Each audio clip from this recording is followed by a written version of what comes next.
অপর প্রান্ত থেকে আবা, সীমান্তের অপর প্রান্ত থেকে আবা এখন সংবাদ পাঠান, চট করে ঢুকে পড়ার পায়ে তারা ধান্দা করতেছেন। আপা যেখানে আছেন ভালো আছেন, ওখানে থাকেন, আমরা ধরে আনবো সময় মতো। এর আগে ঢুকবার চেষ্টা করবেন না।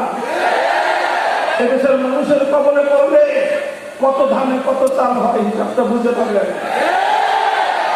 শেখ হাসিনা 50 বছর পর্যন্ত যে রাজনীতি করেছে, আমি বলি তার রাজনীতির অনেক বৈশিষ্ট্য, প্রধান দুটি বৈশিষ্ট্য ছিল।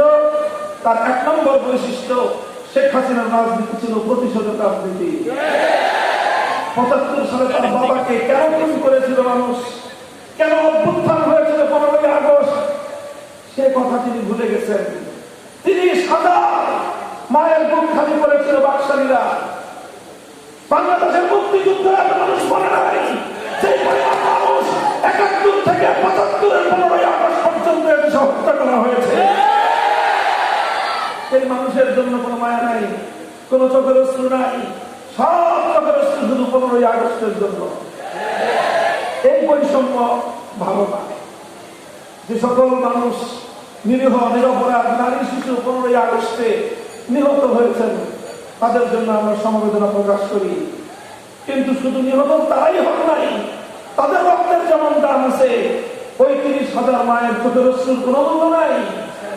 যাদের সন্তানদেরকে, তরতাজা তাগড়া তাগড়া যুবকদেরকে তুলে নিয়ে গিয়ে আপনার বাবা হত্যা করেছিল, সিরাজ শিকদারদের জীবনের কোনো মূল্য ছিল না। যাই হোক, পুরাতন হিসাব, ওই হিসাবে আমি যেতে চাই না। 15ই আগস্ট এই অভ্যুত্থানের পর শেখ হাসিনা আন্তর্জাতিক গণমাধ্যমে বলেছিলেন যে জাতি তার বাবাকে খুন করেছে, হত্যা করেছে, তিনি সেই জাতির কাছ থেকে প্রতিশোধ গ্রহণ করবেন। এই ঘোষণার পর 1975-এর 15ই আগস্ট থেকে 2024-এর 5ই আগস্ট, এই 50 বছর শেখ হাসিনা বাংলাদেশে রাজনীতি করেছেন। শেখ হাসিনার এই রাজনীতিটা ছিল প্রতিশোধ গ্রহণের রাজনীতি। তিনি প্রতিশোধ নিয়েছেন বাংলাদেশের জনগণের কাছ থেকে, তিনি প্রতিশোধ নিয়েছেন বাংলাদেশ নামক রাষ্ট্রটার কাছ থেকে। এই দেশটাকে তিনি স্বাধীন রাখতে চান নাই। দেখেন না, কথায় কথায় বলতো বিদ্যুৎ দিয়েছি, বেশি কথা বললে বিদ্যুতের সব সুইচ বন্ধ করে ঘরে বসে থাকবো। বলতেন এই মোবাইল ফোন দিয়েছে কে? উনি মোবাইল ফোন দিয়েছিলেন, উনি বাংলাদেশে ইন্টারনেট দিয়েছিলেন। সারা পৃথিবীর মানুষ যখন মোবাইল ব্যবহার করে অগ্রসর হয়ে গেছে, বাংলাদেশের একটি জনগণকে উনি মোবাইল দেন। এই ছিল ওনার ভাবখানা। পদ্মা সেতুটা মনে হয় যে ওনার বাপদাদার টাকা দিয়ে উনি বানিয়ে দিয়েছে। এই অবস্থা করতেন। এই অবস্থা করে তিনি এই বাংলাদেশটা সম্পর্কে তার ধারণা এটাই ছিল, বেশি বাড়াবাড়ি করবা, বাংলাদেশটাকে ভারতের অঙ্গরাজ্য বানিয়ে দিব। এটা ছিল তার রাজনীতি। এজন্য ভারতে গিয়ে তিনি মাথার মধ্যে তিলক পড়েন। সেখানে তাকে মুখ্যমন্ত্রীর ঘোষণা দেওয়া হয়, তিনি মুচকি মুচকি হাসেন। বাংলাদেশের মানুষ সেদিন বলে দিয়েছিল, বাংলাদেশের ক্ষমতার মস্তদে আমরা স্বাধীন আত্মমর্যাদা সম্পন্ন প্রধানমন্ত্রী চাই, তিলকমণি মুখ্যমন্ত্রী দেখতে চাই না।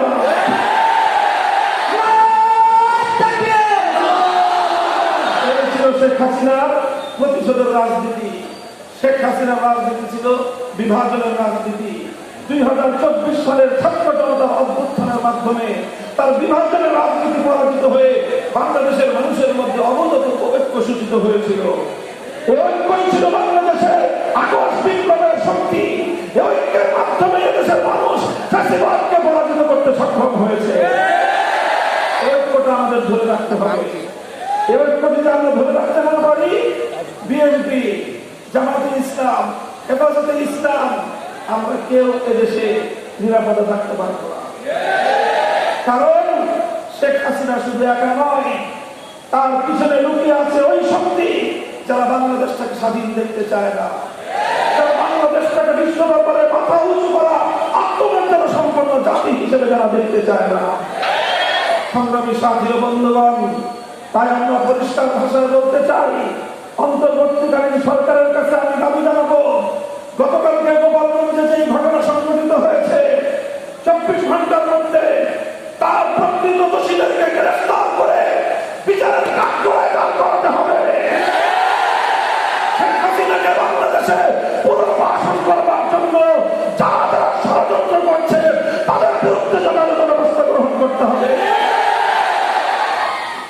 সংগ্রামী সাথী ও বন্ধুগণ, এভাবে যদি আমরা পথ চলতে পারি, ইনশাআল্লাহ এই বাংলাদেশ স্বাধীন হয়েছে, এই বাংলাদেশকে আর কেউ দাবায় রাখতে পারবে না।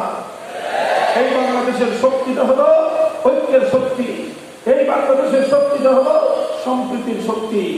এই জুলাই আগস্ট বিপ্লবের সময় আমরা দেখেছি ঢাকা সহ বিভাগীয় জেলার শহরগুলোর রাজপথের চিত্র। আমাদের ছেলেরা সংগ্রাম করছে, মিছিল করছে, স্লোগান তুলছে। নামাজের ওয়াক্ত হয়ে গিয়েছে, সঙ্গে সঙ্গে একজন কলেজ অথবা স্কুলের ছাত্র আল্লাহু আকবার আল্লাহু আকবার আযানের ধ্বনিতে আকাশ বাতাস মুখরিত করে তুলেছে। একজন ইউনিভার্সিটির ছাত্র ইমাম হয়ে নামাজের ইমামতি করছে, তার পিছনে সারিবদ্ধ হয়ে শত সহস্র আমাদের ছাত্ররা, তারা কাতারবদ্ধ হয়ে নামাজে দাঁড়িয়ে সেই পিস থালা রাজপথে যায় নামাজ বানিয়ে আল্লাহর দরবারে সিজদায় লুটিয়ে পড়েছে। আর এরপরে নামাজের পরে খোদার দরবারে ফরিয়াদের হাত উত্তোলন করে চোখের অশ্রু ছেড়ে দিয়ে আল্লাহর সাহায্য কামনা করেছে। এরপরেই 5ই আগস্ট সফল হয়েছে।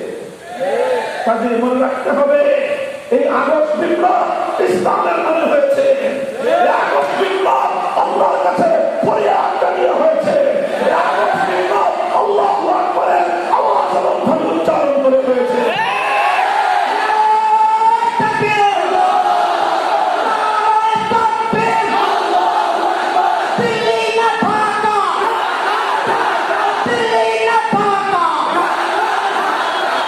সংগ্রামী সাথী ও বন্ধুগণ, সুতরাং এই চেতনা, এই প্রেরণা, এই বৈশিষ্ট্যকে ধরে রাখতে হবে।